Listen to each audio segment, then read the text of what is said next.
I never really considered playing anywhere else. And, you know, I'm quite happy to go on camera now and say that the schedule for 2023 is unacceptable. It would be fair to say that your career wasn't smooth. I think I care about the club. The club's been very good to me. Was that a conscious decision to go then, or was that in some way forced upon you? It's a good question, isn't it? I thought that might come up. Did it take you by surprise, the enormity of the role and the scope of it?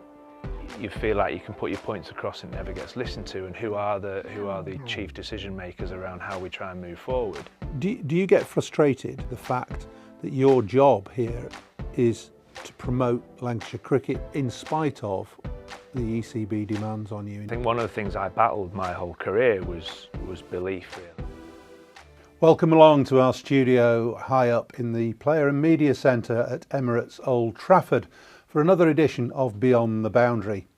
I'm delighted to say that this time I've got alongside me Mark Chilton, who has been associated with the club now since the late 90s as a player, opening batsman, captain for 2 or 3 seasons through the early 2000s, and in various coaching capacities over his time at the club.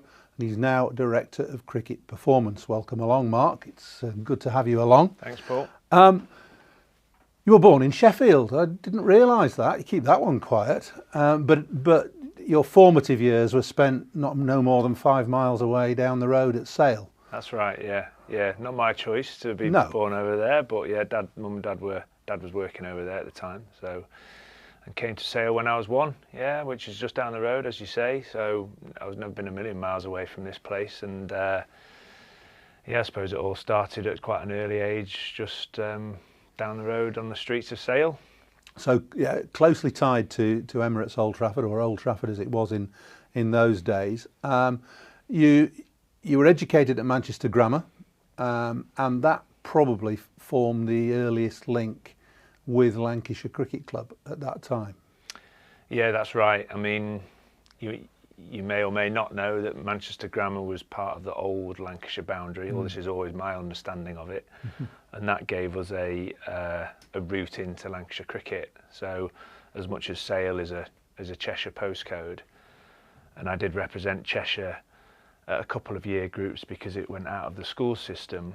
Obviously back in the day it was Lancashire schools, and therefore if you were associated to a Lancashire school, even one that was within the old Lancashire boundary, we had ways of getting involved. And obviously David Moss, who still works with us, to be fair, was my cricket master at Manchester Grammar, and he was the person who essentially really drove that process and got me into the trial system.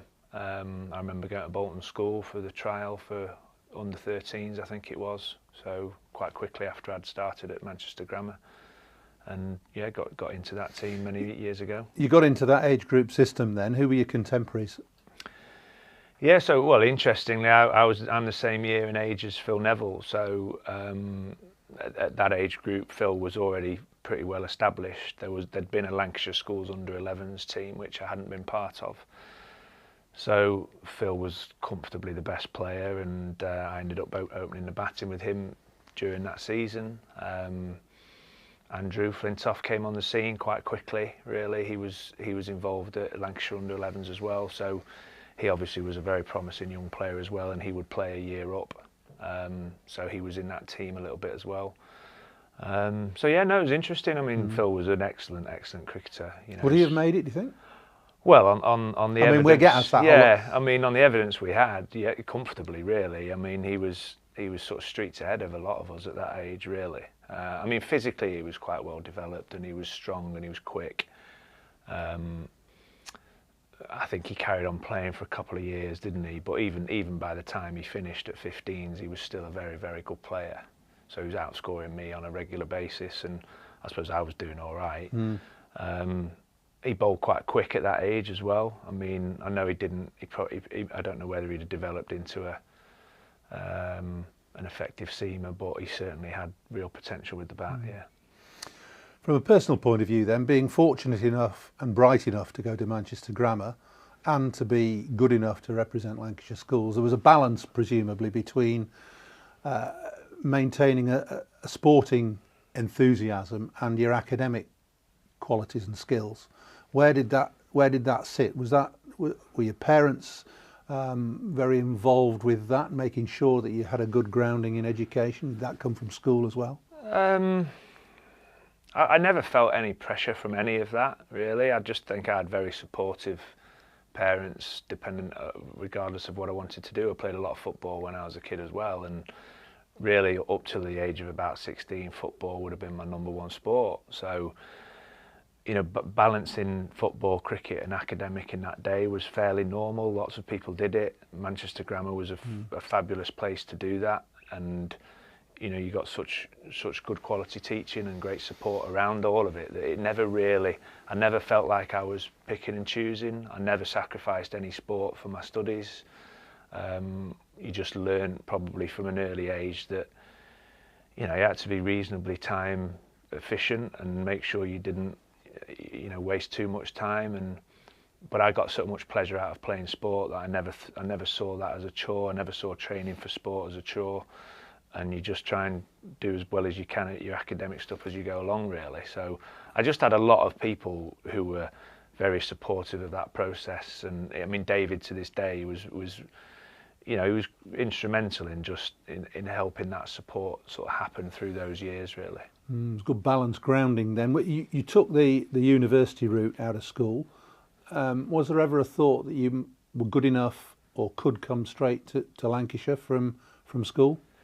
Yeah, it's an interesting question. I think at the time, no. I think one of the things I battled my whole career was belief. Really, is believing that you're good enough to actually be there. And certainly at that time at that age, 17 or 18, I knew I was good because you in comparison to your peers, you were performing well. But it certainly wasn't nailed on for me at all. And I think the two key instances really: the under-19 cricket festival in Cambridge, which you'll probably remember. You ran for many years, and all the counties would go down there. John Stanworth was the coach of that team. David was the manager. John Stanworth was the coach, and I had a really strong week down there on quite difficult pitches. And I suppose I felt like I played at a good level there. I knew who my contemporaries were nationwide, and I was competing with them, I suppose. And I think on the back of that, John certainly thought, right, we might have something here. And I think it sort of played out where John probably recommended me higher up then. But by that stage, I was already geared to go to Durham Uni, so really hadn't really given it much of a thought. It's an interesting one because, of course, at that time there was no academy, so there was no. It was straight out of the school system. Yeah. And if you were good enough, and there were very few that were, you got a professional contract. So in a way, by going to university and playing at a really good cricketing university like Durham, that helped your cricketing development as well as everything else, of course. Yeah, hugely. It was such an important part of my development, really, for the very reasons that you've just said. If I'd have come out of school at 18, I probably wasn't quite ready to mix it with the staff that was currently happening. It didn't happen very often that. You had to be an exceptional 18-year-old to really push yourself into that professional squad. And that's why, even to this day, I'm still a supporter of the university system, because it gave you the opportunity to carry on studying and learn other things. But it also gave you a bit of time. And the academy system, we try and get players ready a little bit earlier now, but you know as well as I do that 18, 19, 20 stage, you never quite sort of know when you're going to be ready for it. And my experience at Durham was the second sort of big catalyst to me generating enough belief in myself and probably improving my play to a point where I actually felt confident that I think I can do this. Graham Fowler, an old friend of yours, was hugely influential during that period, largely built around belief, really, just saying you're good enough to do this. And that sort of experience, I started to think, I think I can mix it with other professional cricketers. So when did the light switch get flicked then? When was the time? I mean, you obviously performed well at Durham and enough to keep Lancashire interested. Yeah. Presumably playing second team cricket in the holidays, etc. So when was the moment that you thought, I'm going to give it a go? Yeah, I don't. Or when did they come and say, would give you the opportunity? Yeah, well, I don't actually remember a specific moment. I mean, that's quite a funny story, really, because I had applied to do business economics at uni, so I was all set to sort of get my head around that. But the first weekend I went to college, so I'd been at college for a week at Grey College up in Durham. Bumble phoned my dad, so David Lloyd, who was the coach, phoned my dad and said we'd like to take him onto a summer contract. So the first weekend I was at university, I phoned home at the weekend, and they said Lancashire have been on and they want to offer you a summer contract. So from that moment on, really, so that was my first year at Durham, I was very much, right, I've got a chance here. And, you know, essentially I knew that I was going to carry on studying as a normal student, play for Durham, but then in the summer I had Lancashire to go back to. So, you know, as much as I suppose my studies might have suffered a little bit, because really from that moment on I thought, right, I've got a chance now, I've got an opportunity. And I think my majority of my focus sort of went into then trying to be a pro cricketer.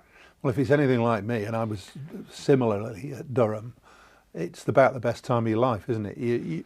Because from April onwards, you're supposedly at university, but you're playing cricket for uni and whatever else. And then after that, you're playing second team cricket for Lancashire. So you've got the best of all worlds at a very early age. Yeah, and that's exactly how I see it. I had a wonderful experience there. I mean, again, you know, mixing it with lots of other players who went on and had great careers. And I suppose there were three things I did at university. They would try and be a professional cricketer was the first one, socialise and then work, and in that order. And really, it was a great time, and we were blessed really there. We had good facilities. The professional coach came in, so Graham got the job in my second year. So all the funding that came from the MCCU went into the universities in my second year. So we then had a full-time coach who was available to us. So, you know, lots of things happened for me around that period that were pretty instrumental and gave me a really good chance, I suppose. And then once you've got that opportunity, you've got to then take it. And I suppose with regards to a light switch moment for me, I know I wasn't the greatest player of all time, but what I was always able to do was I was just able to step up each time. So every time, so when I came back into Lancashire Twos in the summer, I started to perform well quite quickly. I had success at Durham University against the counties. So I was always able to just go that level up. And when I got into the first team quite early, you know, I performed quite well early on. And I suppose you think, right, I can do this. And, you know, I suppose Test cricket was always out my reach a little bit. Or maybe I didn't ultimately believe I was good enough to play at that level, but I had enough belief to have a decent career with Lancs. And you did just that. You forged a very good career as a batsman for Lancashire over a number of years, averaging over 32, I think, through your career. But it would be fair to say that your career wasn't smooth. It wasn't as smooth. You weren't always inked into the first team. You had peaks and troughs, sorry, in your career. One year, I think 2008, you were in and out of the side quite a lot. So looking back, has that experience of the ups and downs and the experience that you've outlined going through school and university, has that put you in a good position, do you think, in your coaching and now your performance director roles? I suspect so, but you know, what do you compare that against? You know, well, it gives you an example of having good times and bad times, which everybody has to a degree. Yeah. I mean, certainly understanding what it feels like to be 12th man quite often, understanding to go to bed the night before a game and not know whether you're playing or not. You know, I was never an absolute shoe-in for periods of my career. Experiencing the challenges of professional cricket, which the majority of cricketers would experience, but when you're an opening batter, sometimes that sort of feels even worse. You field for however many overs and you go out and get a duck in the whatever, you know, you do ask yourself, what am I doing here? Why am I doing this? Yeah. So, you know, as well as I do, you know as well as I do, it's an emotional roller coaster at times, what we did. And, you know, I don't regret any of it. There were some challenging times. I think it gives me that probably gives me a sense of balance. But to be honest, I probably think I've always had that anyway. So I think I've always had a balanced perspective on life and how to approach things. I've always been quite observing of any environments I've been in to pick up whatever skills I now have to help me with the roles I've done. And I'm still trying to learn that all the time, I suppose. So I'm sure it probably will have helped, but then it probably helps being a world-class player because they have experiences that I don't have. So, you know, look at what McCullum and Stokes are doing with the England team now. So it's all relative to your own context, I think, and you just got to understand your strengths and weaknesses and what your possible gaps are, I think. I think if anybody wants to understand the commitment and the belief and the feeling you have for Lancashire, they only have to trawl through the archives and look back to that 2007 county championship year when Lancashire went into the final game leading the county championship, just got pipped at the post and couldn't quite beat Surrey. I remember I did the interview with you for Sky, and I remember you being in tears. Yeah. And I thought, well, I was choking back I wasn't quite choking back the tears, but it was a hugely emotional moment for you. And I've not really interviewed many people in tears before, but that just told me exactly what it meant to you.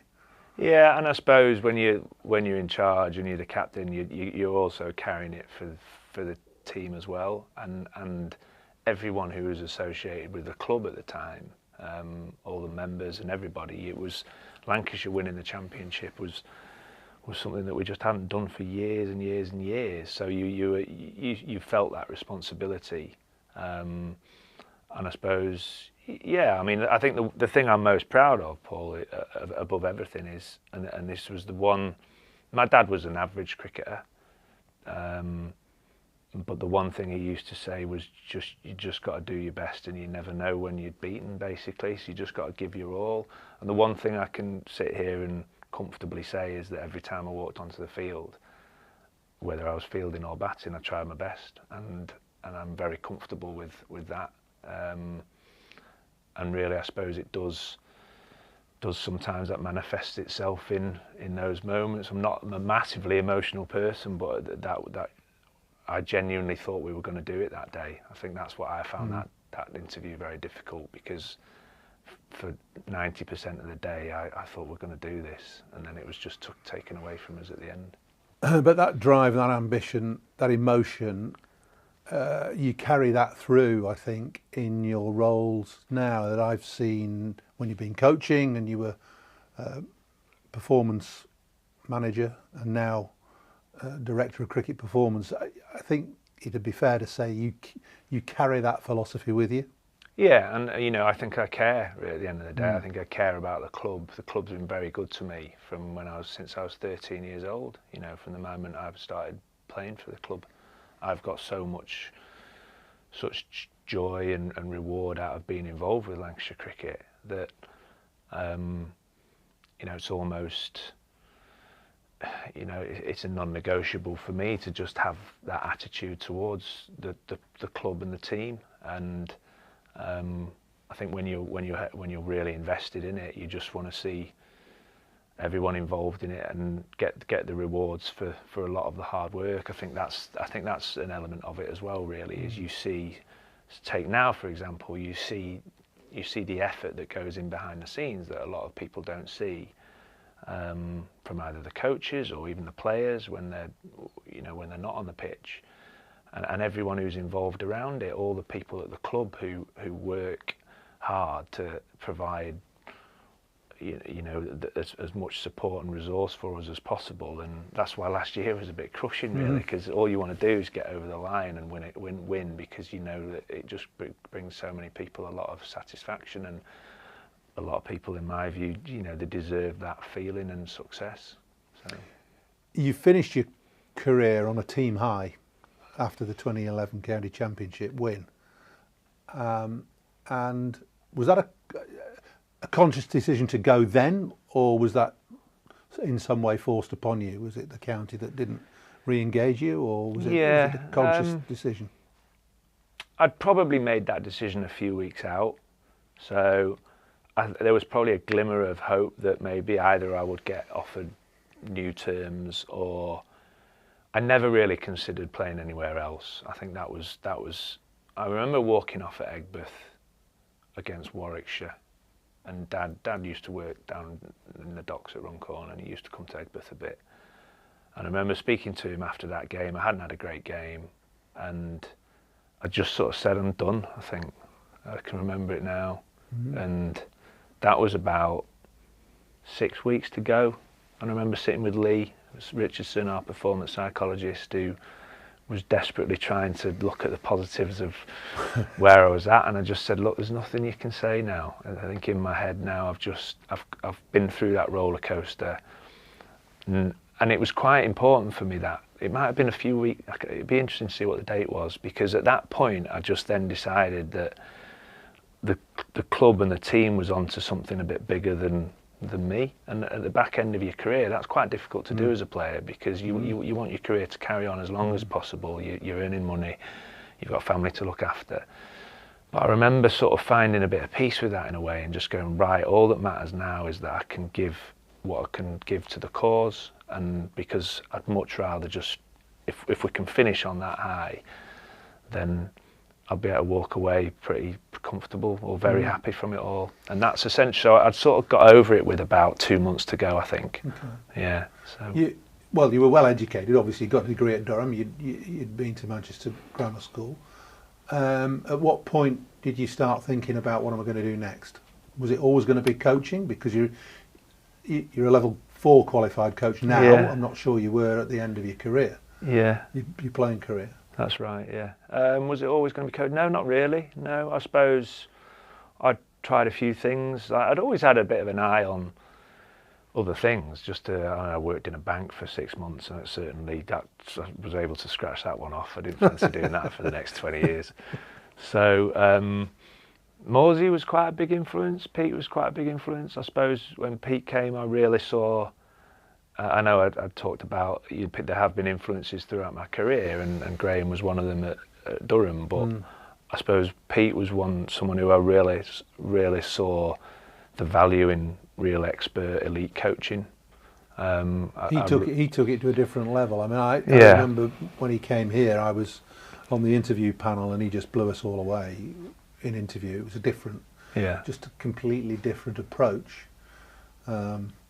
And coaching's evolved very quickly, actually, rapidly over the last 20 years, certainly. Well, certainly my experience of working with him for 3 years, after that difficult year in 2008, I then went on and became Player of the Year 2009, and that was, Pete was a hugely important part of that, really.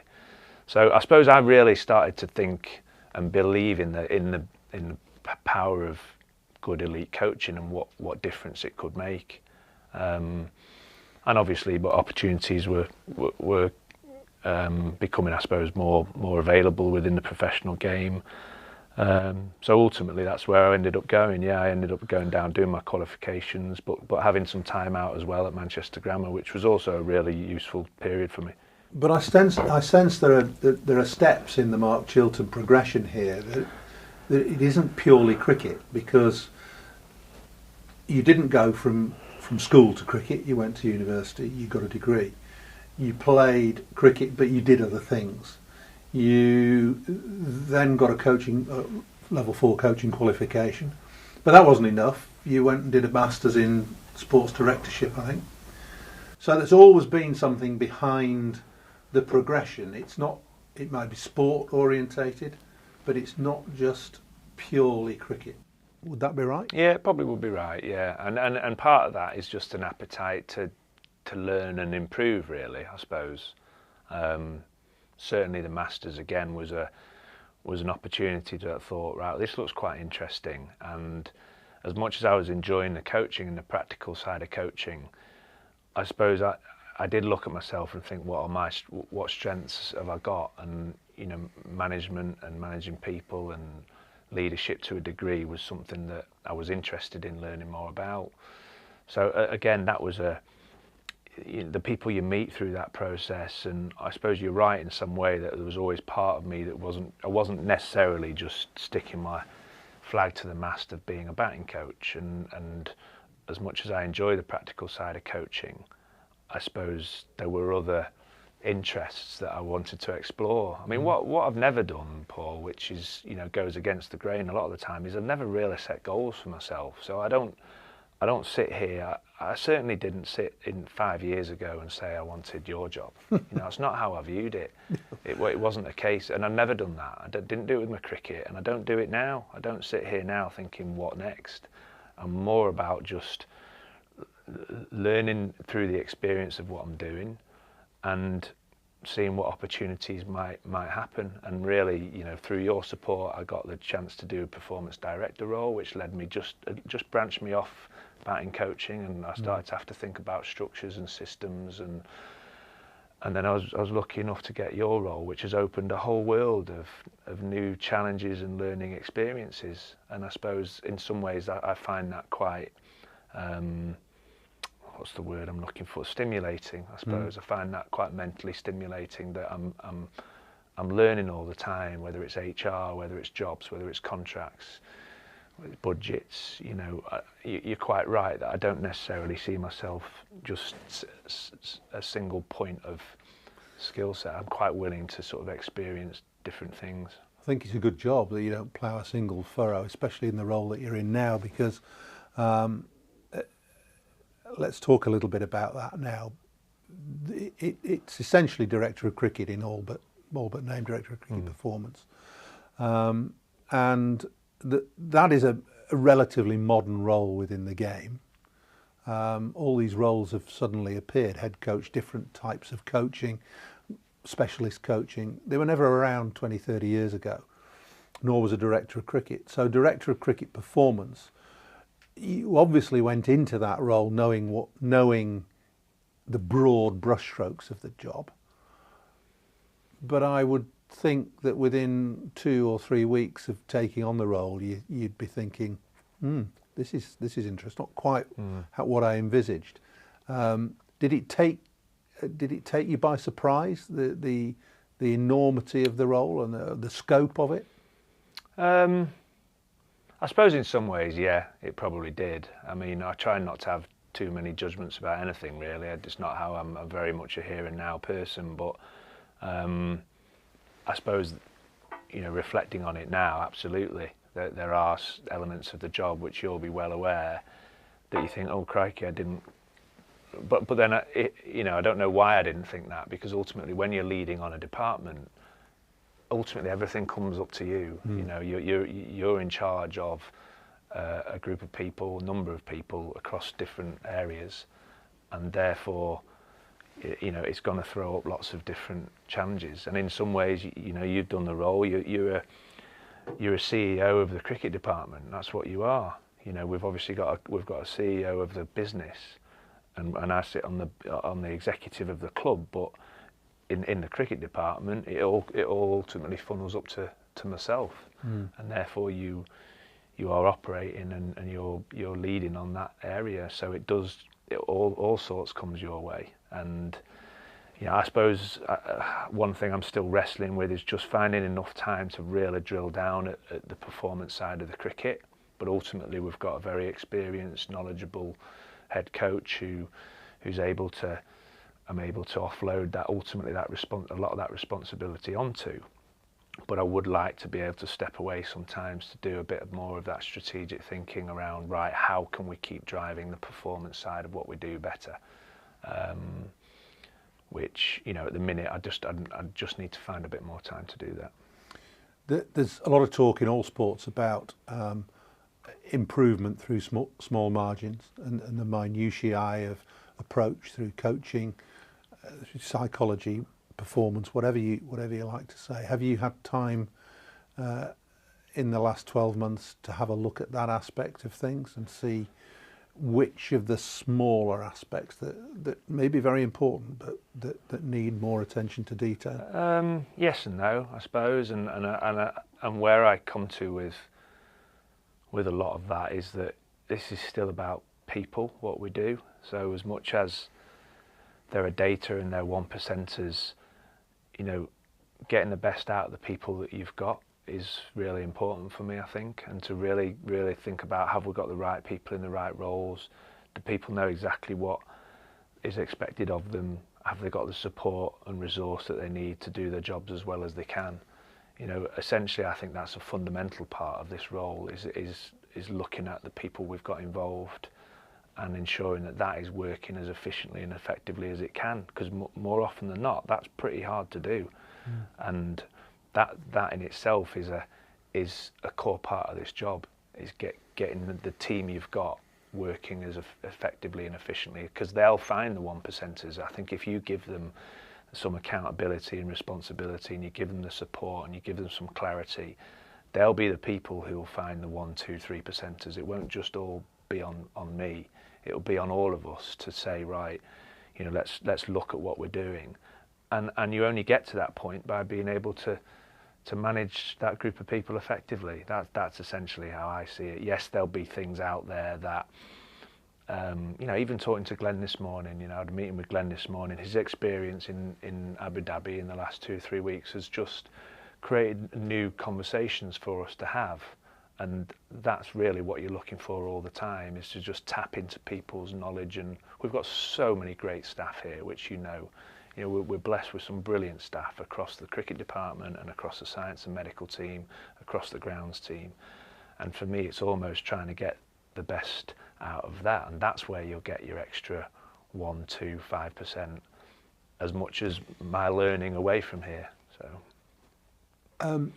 I think that, you sum that up very nicely.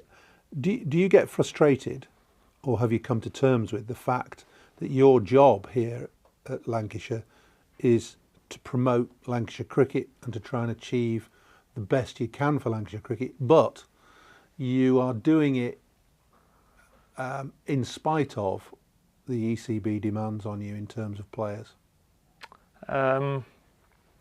Well, the short answer would be yes. So there are times when there is a degree of frustration where no matter how well you do your role, or you perceive yourself you do you well, you might think you're doing everything, you're covering all your bases, you are still at the mercy of some other decision makers and some other issues that might arise that really impact your environment. We are not look at gosh, name any other sports team really. Just go across the road to Man United. Man United and the manager and the sporting directors at Manchester United, they're not having to manage the Man United fitting into another system. They're just, Man United, how can we get the best out of this club? We as a club, we are, and understandably and rightly so, we have a responsibility towards English cricket as well. We do. That's one of our roles as a county. And therefore, whereas, Ten Hag's not that bothered about England's performance in this World Cup, is it? It doesn't make any difference to him. All he's bothered about is his players and trying to maximise. So he's in a control of a lot of it. American football teams, all the coaches, the great books you read from the American football. It's a very closed environment that they know what they've got. If they do this, this and this, they've got a great chance of succeeding this. I feel in cricket we can do a lot of that stuff, and we are doing a lot of that stuff, but you're still at the mercy of, well, if we do that stuff, we develop really good cricketers, and then they go and play for another team. And Lancashire sort of don't benefit from that in one way, but we benefit in other ways, and we have to sort of accept our position in it all. Seeing what England have done over the last 24 hours, it's brilliant. Anyone who likes cricket and anyone who's involved at a county club should be very proud of that and seeing that, and we all play our small part in that. Is there an onus on the counties to start playing red ball cricket like England are? Well, that's a good question, isn't it? I thought that might come up. Is there an onus on it? I think I listen to a lot of how England are playing, and what I really love about it is I love their intention. So I love the fact that Stokes, he sees a responsibility to play entertaining cricket. And I think it's just, the debate comes, well, what is entertaining cricket? And it's not always necessarily, but changing round and hitting left-handed and scoring at 7 runs and over. We've all been in the game long enough to know that entertaining cricket can take very different guises and forms.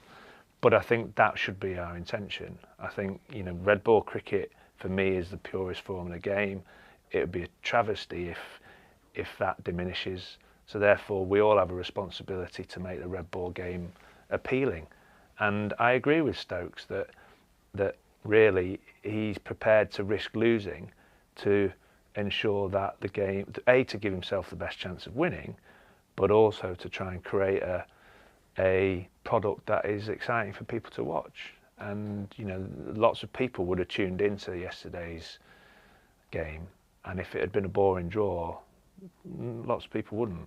And I think that's brilliant what they're doing, and I think we all have a responsibility to do that. What it actually looks like with regards to how you play on the field, that's where the debate lies. Because if everyone starts swinging, trying to score at 7-8 and over when the ball's doing a bit in April, we don't quite know how that's going to play out. But the intent should be to play positive, exciting cricket that people will enjoy watching. Would that have formed part of your discussion with Glenn that you've just had? We didn't. We only had half an hour today, so no. Yeah, I mean. Or will it then? Yeah, absolutely. Because I certainly won't be making any suggestions on how I think we should be doing it. I think it's something we just need to be very aware of, because all the modern players will now be thinking, oh right, well there's one way of doing this and there's one way of getting in this team, and for me there's not necessarily that. Again, it's about how we're going to manage this process where you see an England team and all the players just waxing lyrical about what a great environment it is to have that freedom. Great, get all of that, and I'm on board with all of that. But how does that transfer into your environment when you've got a developing group of players, you've got some young players in that team who are still trying to develop? So I think we should have the intention that this is how we want to try and operate, but we also need to be smart, and we need to be we need to be able to manage, well, when can be really positive. And I think that's what Stokes I think that's what he's doing really well, is he's picking his moments to be properly gung-ho. When he needed to get over the line in the T20 and the 50 over World Cup, he did it another way, and he did it, and that he's an absolute champion, to be fair. I think what he's achieved in the last 2 years is incredible. But I love the intent, Walt. Yeah, he's certainly a phenomenal individual. Just shifting slightly, what input could you have in terms of formulating the schedule and structure of English county cricket? Do you have an input as a director of performance? How influential are the directors of cricket around the country in shaping the future form of the game, which is imminent, basically? We know what it's going to be for 2023, but it needs to be adjusted. Yeah. Well, obviously not hugely. You know the answer to that question, which is why it's banging your head against a brick wall, basically. But I wonder if that brick wall that I felt was there when I has become less brick-like, if you like. Maybe there's one or two holes in it, or there's a chance of getting in there. Ultimately, I don't know what I know what you're alluding to around. You feel like you can put your points across and it never gets listened to, and who are the chief decision makers around how we try and move forward. There are just so many different views.